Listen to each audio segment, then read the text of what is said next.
Este es un video de reacción y análisis. El contenido original pertenece a sus creadores y se usa con fines de entretenimiento y comentario. Cualquier inconveniente, por favor ponerse en contacto directo conmigo. Por su atención, muchísimas gracias.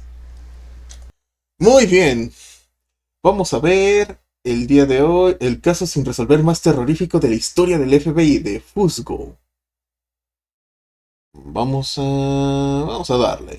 En lo más abajo del iceberg de los casos sin resolver se encuentra el terrible crimen que cometieron estos dos hombres, quienes, así como en una película de horror sin explicación alguna, hicieron que una familia que pasaba la noche en una cabaña en medio del bosque viviera en carne propia el peor de los destinos que un ser humano puede experimentar. Y no es casualidad el decir que la historia que te voy a contar en este video es como si hubiese sido sacada de una película de horror, porque varias películas han sido inspiradas en esta historia de la vida real, la mayoría de forma indirecta, y dos como lo son Cabaña 28 y The Strangers. Sus creadores directamente hablan de que esta historia los inspiró, así que por su naturaleza y todo el impacto que ha causado este caso aún varias décadas después, hace que lo catalogue como el caso sin resolver más terrorífico de todos los tiempos. Y sin más dilación, empecemos. No me gustaría vivir en una cabaña. En una noche de abril de 1981, en Keddie, California, la familia Sharp y varios de sus amigos se prepararon para dormir en la cabaña 28 del Keddie Resort Lodge,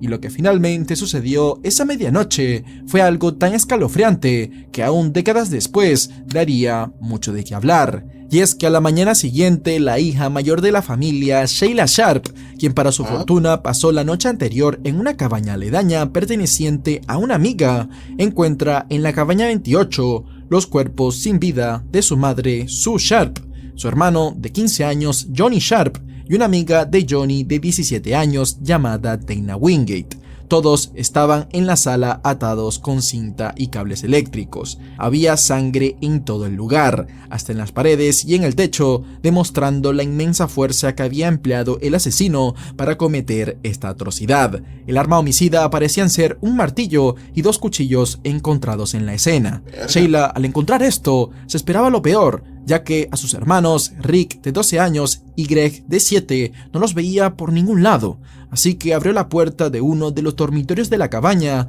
y ahí encontró a Rick y a Greg y un amigo de ellos llamado Justin Smart completamente ilesos. Pero a todo esto faltaba una persona más, y esa era su hermana Tina Sharp de 14 años, y desafortunadamente no había rastro de la joven ni dentro ni fuera de la cabaña.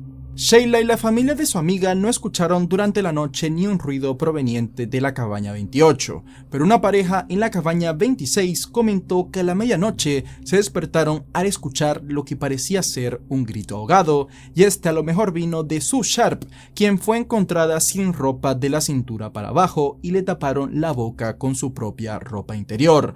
Además, tenía un disparo de un rifle de aire en la cabeza y toda la escena era horrible. Los cuchillos que usaron para cometer esto hasta llegaron a doblarse y los cortes en zonas como pecho y cuellos eran terribles. Además que los dos adolescentes tenían muchos golpes en el cráneo causado por los martillos y todas las víctimas tenían heridas defensivas en los brazos y sangre en la planta de los pies. Y esto último sugiere que llegaron a moverse o a correr para evitar los ataques de los intrusos. 2 años atrás, Sue Sharp se había separado de su marido James Sharp, puesto que el hombre era alguien muy abusivo y maltratador. Esto llevó a que la mujer, quien vivía en Connecticut, se mudara al norte de California con sus 5 hijos, Johnny, Sheila, Tina, Rick y Greg. En su nueva vida, Sue Sharp iba a estar cerca de su hermano en Sierra Nevada, y primero empezó viviendo en relativa pobreza en un pequeño remolque, pero luego se tuvo que ir de ahí porque su ex esposo había logrado dar con ellos, y se habla de que intentó hasta abusar de una de sus hijas. Así que la señora Sharp esta vez tuvo que mudarse a una cabaña un poco más grande con 3 habitaciones. Todo esto en un área rural en la cual pocos tenían las agallas de habitar la cabaña 28. Ya que hasta habían historias de fantasmas relacionadas a ella, y además estaba en medio del bosque, y esta no tenía muy buena seguridad en puertas y ventanas, ya que ni siquiera estas cabañas estaban hechas para que familias convencionales vivieran ahí, y estas solo se empezaron a poner a la renta porque después del cierre de la terminal ferroviaria en la década de los 70s, los dueños de las cabañas empezaron a rentarlas para ganar un dinero extra. Así que, en resumen, si vivías aquí, estabas un poco a merced de los peligros que pudieran haber ahí fuera. Sin embargo, desde hacía muchísimos años no había pasado ningún incidente por esta zona y cerca de ahí también vivía el sheriff del condado. Así que, ¿qué podía salir mal? Bueno, muchísimas cosas, además de que pensándolo bien, esto suena como el típico inicio de una película de terror en la que una familia se muda a una casa embrujada y espera que nada salga mal. Pero es que tampoco la familia Sharp tenía muchas opciones, ya que tenían pero que muy poco dinero, y habían 6 bocas que alimentar. Bueno, eso sí, si no había de otra, pues supongo que sí, pero bueno. En mi situación personal o en mi humilde opinión, yo la verdad, vacaciones en cabaña como de una noche o dos, ya sí te la paso. Pero vivir en una cabaña en medio del bosque, alejado de todo, no, mames. Y luego con tantas madres, o bueno, no sé si yo es porque me he estado sugestionando un chingo de historias así con madres que pueden pasar en el bosque.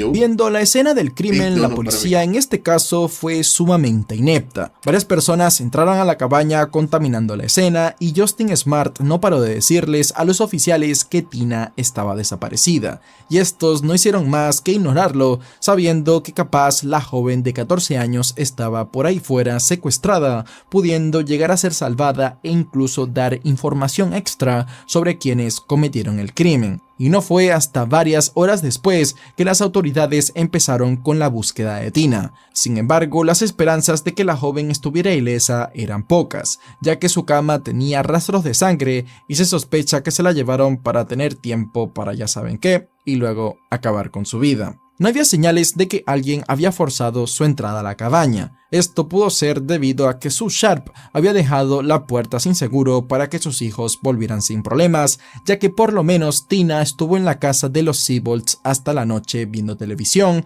y luego volvió a la cabaña 28 por eso de las 8 p.m. Por su lado, Sheila sí que decidió quedarse a dormir ahí y por eso se salvó. En cambio, Johnny y su amiga Dana salieron de fiesta por el centro de la ciudad y no volvieron hasta tarde, que la fiesta fue detenida por la policía porque había un montón de gente drogada y alcoholizada causando estragos.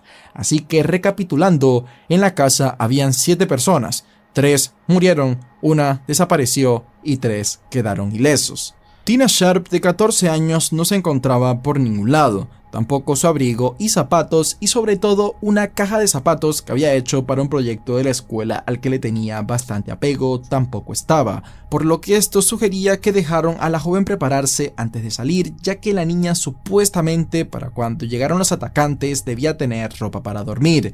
Y otra pregunta que sale a todo esto es si pasaron tantas cosas como los 3 chicos en la habitación de al lado no escucharon ni un ruido y siguieron durmiendo.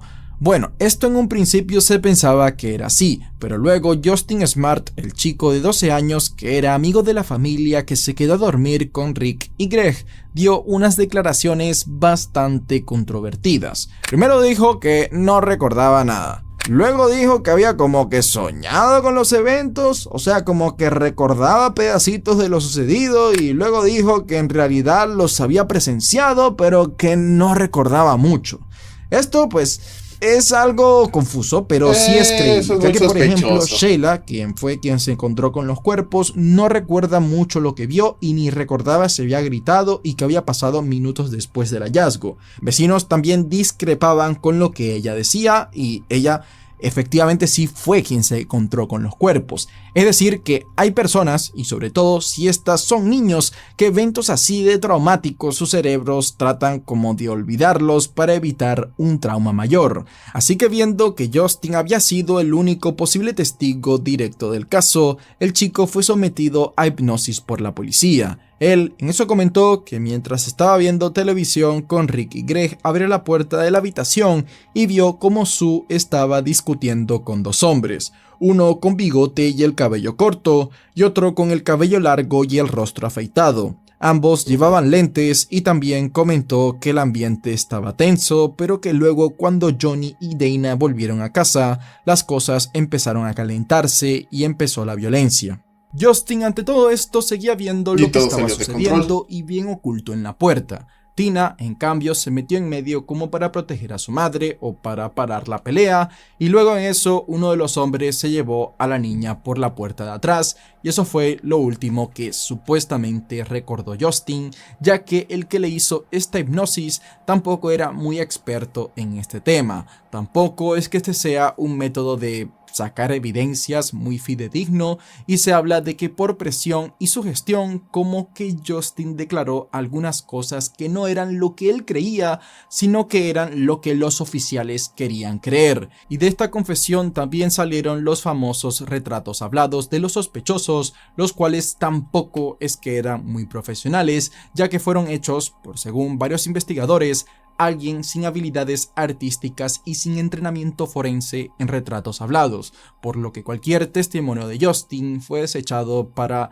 cualquier cosa que se hiciera más adelante en la investigación. De lo que no quedaba duda es que el ataque fue premeditado y no una discusión que se salió de control, y que si había un objetivo, esta era Sue Sharp, ya que ella presentaba muchísimas más heridas que Johnny y Dana, quienes ya de por sí tenían bastantes, pero tampoco quedaba claro por qué las víctimas fueron amordazadas. El motivo principal tampoco fue un robo y los criminales sabían lo que hacían, ya que solo se encontró una huella dactilar desconocida en un pasamanos, por lo que estos tipos seguramente llevaban guantes. Así que tras conocer estos detalles comenzaron las teorías, y la mayoría eran despectivas hacia Sue, que si era una adicta, que si vendía drogas, que si vendía su cuerpo, que eso le sucedió porque se fue a vivir en medio de la nada con sus hijos, o sea, como que echándole la culpa por no seguir aguantando los malos tratos por parte de su esposo, ya que en teoría por ese tiempo, pues según mucha gente, esto era lo que supuestamente una mujer debía tolerar para ser una buena madre.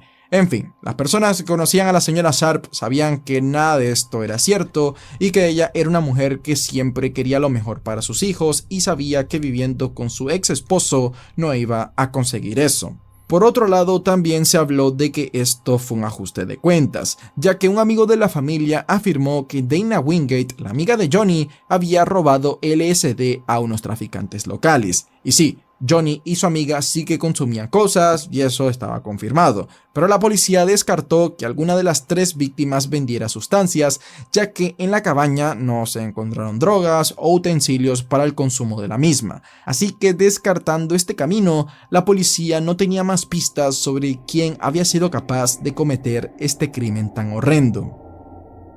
Pasaron 3 años y la policía no tenía ni idea de quién podría haber asesinado a los Sharp y dónde podía estar la chica de 14 años que desapareció sin dejar rastro.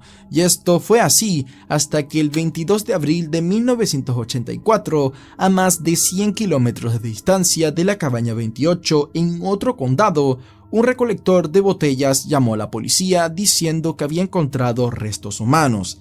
Y nada más llegaron los primeros agentes, ya se sospechaba que estos eran los restos de Tina, y en efecto ahí estaban parte de los huesos de la joven.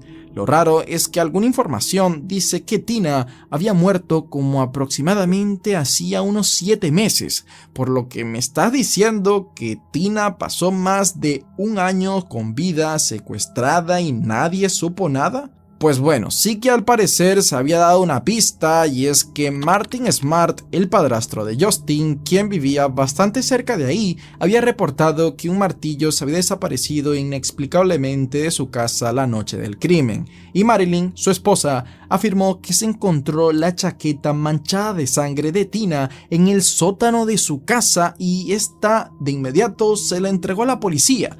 Sin embargo, no existen registros oficiales de que ella hizo esto. Marilyn Smart hasta años después ha confirmado esta versión de los hechos, y no se explica qué hizo la policía con la supuesta chaqueta de Tina.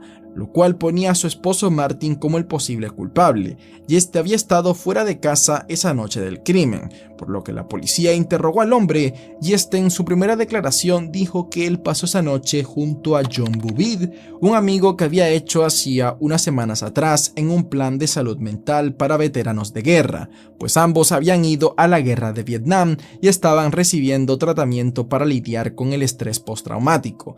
Él comenta que esa noche él, su esposa Marilyn y John Bouvid decidieron ir a un bar cercano, pero que antes fueron a buscar a Sue Sharp, ya que, según Martin, Bouvid estaba interesado en ella. Pero cuando la fueron a buscar a su casa, Sue les dijo que no quería ir, así que solo los tres fueron al bar. Una vez en el local, Martin furiosamente empezó a quejarse por la música que estaba sonando, y Marilyn, viendo que su esposo estaba armando un show por algo estúpido, decidió volver a su casa por eso de las 11 p.m. En cambio, Martin y Bouvid supuestamente siguieron tomando hasta que cada uno se fue a su casa. Tanto Martin como Bouvid fueron sometidos a pruebas de polígrafo sobre qué hicieron esa noche, y la policía luego determinó que ambos eran inocentes. Pero eso no le quedaba para nada claro ni a la misma Marilyn. Curiosamente, al día siguiente a los asesinatos, Marilyn y Martin se separaron. La mujer comenta que Martin era muy agresivo y abusivo. El tipo estaba muy obsesionado con la Biblia y predicar sobre la moral, cuando a la vez le pegaba a ella y a su familia y era un mujeriego. Una vez, tras una discusión con su padre, este se hizo con un equipo para fabricar bombas y destruir su casa. También era fan de las armas y obsesivamente practicaba sus habilidades con ellas. En especial le gustaban las hachas y que en varias ocasiones hasta había intentado matar a Marilyn. Recientemente Martin había perdido su trabajo como cocinero debido a su temperamento, así que mantenía a su familia vendiendo y fabricando hachís. Además, Marilyn aclama que el día después de los asesinatos vio como Martin quemó algo en una fogata, algo que él nunca solía hacer. Ese mismo 12 de abril la pareja se separó, y Martin no solo se alejó de su familia, sino que de inmediato se fue a vivir al estado de Nevada. Ahora vamos con los motivos que en teoría podrían hacer que Martin asesinara a los Sharp. Primero, al parecer Sue estaba aconsejando a Marilyn para que dejara a su esposo, pues ella también venía de una relación abusiva y quería ayudarla a decirle que el divorcio no era el fin del mundo, cosa que no le gustó para nada a Martin. La otra teoría viene de que Sue y Martin tenían una relación, pero esto tampoco tiene mucho sentido, ya que hasta Sheila lo desmintió. Así que para mí la teoría que tiene más forma es que sí, Martin era un mujeriego y él quería tener algo más con Sue y además estaba molesto con ella, y el estar borracho y el que la mujer negara salir con él al bar esa noche le molestó mucho, ya que algunos dicen que él invitó a Sue a salir al bar no por su amigo Bouvid, sino para disfrutar él mismo. Además, el hombre odiaba a Johnny y eso estaba clarísimo por muchos, y supongo que esto era porque Johnny era alguien rebelde y también estaba en el mundo de las drogas, así como su amiga, o puede que también los motivos hayan sido una mezcla de todo. El que Martin sea culpable también explica por qué su hijastro quedó con vida, y las pruebas en contra de su cómplice John Bouvid vienen más por el pésimo interrogatorio que le hizo a la policía y las grandes discrepancias que hubo en todo el caso. Bouvid le dijo a los agentes que trabajó como policía en Chicago por 18 años y que se retiró luego de que le dispararan en servicio. Esto era una mentira gigante, que por meros registros de la policía se podía certificar. No es que el tipo dijo que comía espinacas desde hace 18 años, sino que viendo directamente su supuesto historial en la policía, esto se podía saber. Además que con eso también pudieron haber sabido que Bouvid era un ex convicto. El sospechoso también mintió en el por cuánto tiempo vivió en Keddie, añadiéndose 2 semanas de más. Además dijo que no conocía de nada a Sue Sharp, cosa que contradecía el detalle que dio Martin Smart de que supuestamente Bouvid estaba interesado en Sue y que pasaron por su casa para ir al bar. Y por si no fuera suficiente, Bouvid dijo la extraña mentira de que Marilyn Smart era su sobrina y que ella estaba despierta y que los vio regresar a él y a Martin cuando regresaron del bar por segunda vez.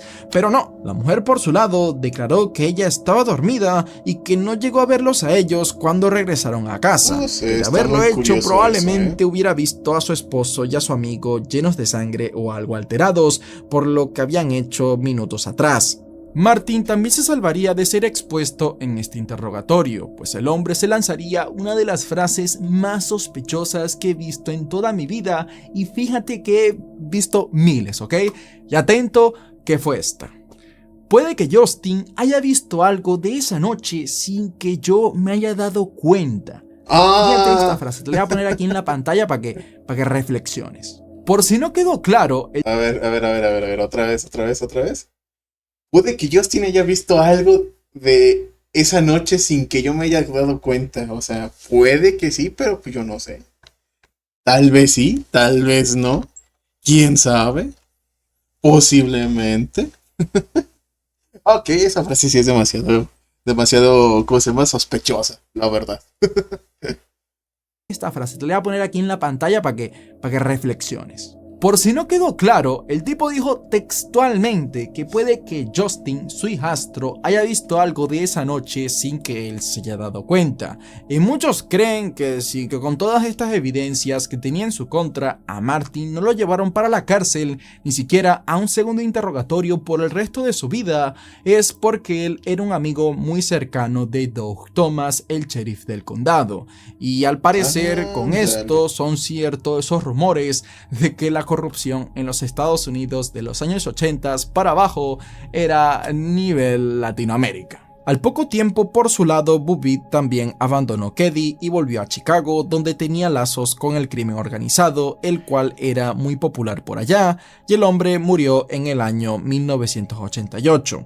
En cambio, las pruebas en contra de Martin no pararon. Primero, el hombre, una vez en Nevada, le envió una carta a Marlin que decía, y cito: he pagado el precio de tu amor y ahora lo comparé con la vida de 4 personas.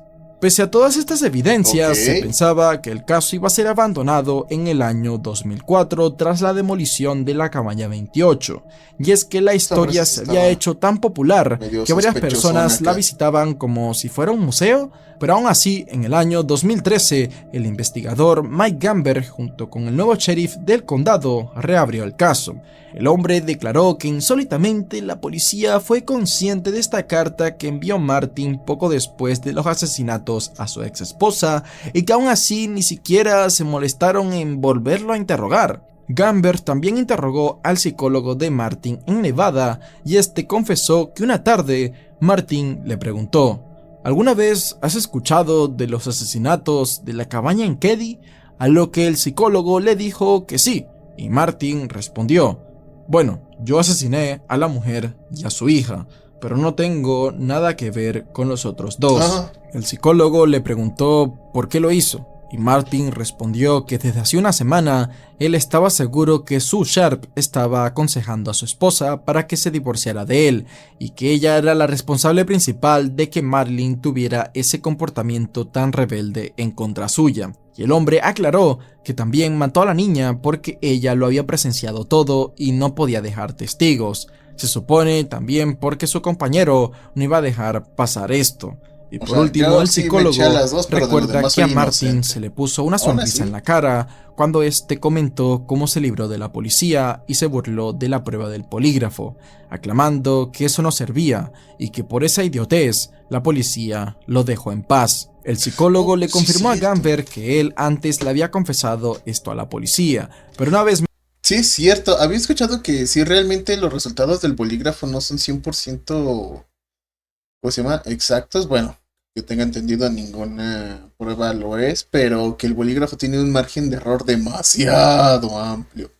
Muy, muy grande. Más, estos volvieron a ignorar una prueba en contra de Martin, aunque no queda claro cuándo el psicólogo hizo esto, ya que algunas fuentes hablan que fue una vez Martin murió, que nuevamente algunas fuentes dicen que fue en el año 2000 y otras en 2006. Sin embargo, las investigaciones de homicidios nunca expiran y aún así a Martin no se le ha culpado por los asesinatos, a pesar de que en un documental en 2008 Marilyn rectificó que ella cree que Bubbitt y Martin son los culpables, pero tanto Gamberg como el sheriff actual siguen sin estar seguros, ya que en el 2018 se le hizo una prueba de ADN a una cinta encontrada en la escena del crimen y esta tenía material genético de uno de los 6 sospechosos que ellos tienen en mente. Sí, ahora hay 6 sospechosos de identidad desconocida que aún siguen con vida, a los que la policía supuestamente está investigando, y no sé si ahí está James Sharp, el ex esposo de Sue, porque él también, que en su momento no se haya investigado a fondo a este hombre con un historial tan caótico, se me hace muy raro. Otro tema que ha causado muchas teorías fue que en un cajón olvidado del caso se encontró una cinta de una llamada de un hombre que decía estar seguro que los restos encontrados 3 años después del crimen eran de Tina, y lo raro es que la identidad de esta persona nunca ha sido descubierta. Además, eso de que la joven murió meses antes de su descubrimiento, pero en la supuesta versión de Martin ella murió al poco tiempo del crimen original, también hace todo muy raro, así que por todas las incongruencias presentes, este crimen sigue estando sin resolver hasta el día de hoy. Si te gustó el video, te recomiendo que veas la primera parte de esta serie de casos sin resolver que decidí empezar. Muchas gracias a todos por su apoyo en el canal y nos vemos en la siguiente. Ok, sí estuvo curioso eso, Sí estuvo medio extraño. Muy buen video, la verdad. Muy buen video. Muy bueno. Es del canal de Juzgo. Por si lo quieren apoyar, está bien. Que lo sigan. Pero pues más que nada siento que no se pudo resolver por la negligencia ahora sí que de las autoridades, pues, entre eso y tal vez los nexos que se tenían por ahí. Puede haber sido cualquiera de esas. Pero bueno, dejando de lado todo eso, muy buen video. La verdad está muy bueno, muy chulo. Perfecto. 10 de 10. Muchísimas gracias por haber visto este video. Si les gustó, denle a like, suscribirse y darle a la campanita para más videos así. Con tu apoyo estás haciendo crecer este canal. Que tengan una excelente tarde. Nos vemos para la próxima. Bye bye.